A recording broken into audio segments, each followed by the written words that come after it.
உங்ககிட்ட நான் நின்று பேசுறது ஒரே காரணம், நம்முடைய விவசாயிகளின் நலனின் அக்கறை கொண்டு இன்று உள்ள USIP விவசாயிகளின் குறை தீர்க்கவும், விவசாயிகளின் வளங்களையும் அவருடைய நிலங்களில் பயிரிடும் பயிர்களையும் விவசாயிகளின் அவர்களுடைய விருப்பத்திற்கு விற்க நம்முடைய நிறுவனர் திரு செல்வ கணேசன் ஐயா அவர்கள் ஏற்பாடு செய்து united state of India party மனித உரிமை அணி என்று ஏற்படுத்தி அனைத்து ஏழை மக்களுக்கும் நல்லது செஞ்சுக்கிட்டு இன்னைக்கு தமிழ்நாடு ஃபுல்லாக அந்த வண்டி கிளம்பிட்டு இன்னைக்கு நம்ம ஊருக்கு வந்திருக்கு.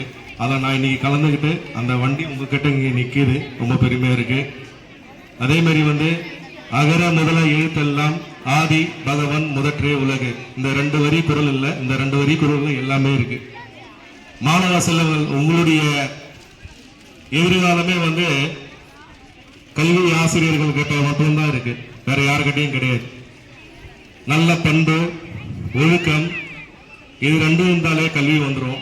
அந்த கல்வி இருக்கிற நேரத்தில் தயவு செய்து மாணவ செல்வங்களா போன் கையில் எடுக்காதீங்க.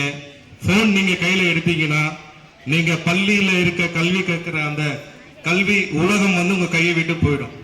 தயவு செய்து சொல்றேன், நல்ல விஷயத்துக்கு மட்டும் மொபைல கையில எடுங்க.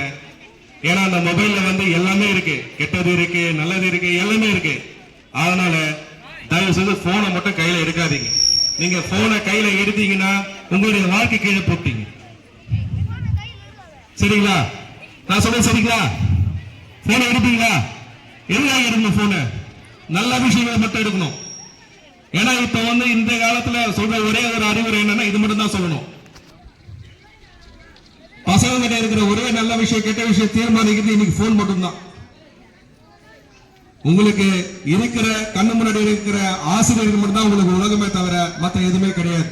நாளைக்கு நீங்க வருத்தப்படக்கூடாது.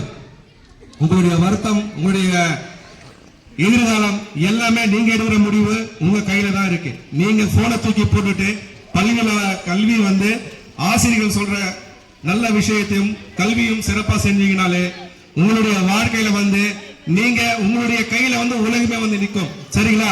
நாளைக்கு ஒரு டாக்டராவோ இன்ஜினியராவோ கலெக்டரா கண்டிப்பா நீங்க மாறலாம். ஆனா போனை நீங்க வச்சிருந்தீங்கன்னா ரீசார்ஜ் மட்டும் தான் பண்ணணுமே தவிர வேற எதுவுமே பண்ண முடியாது.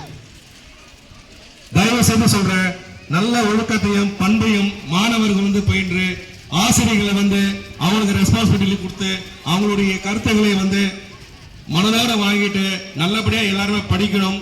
கல்வியில சிறந்து விளங்கி எல்லாருமே நல்ல மாணவர்கள் சொல்லிட்டு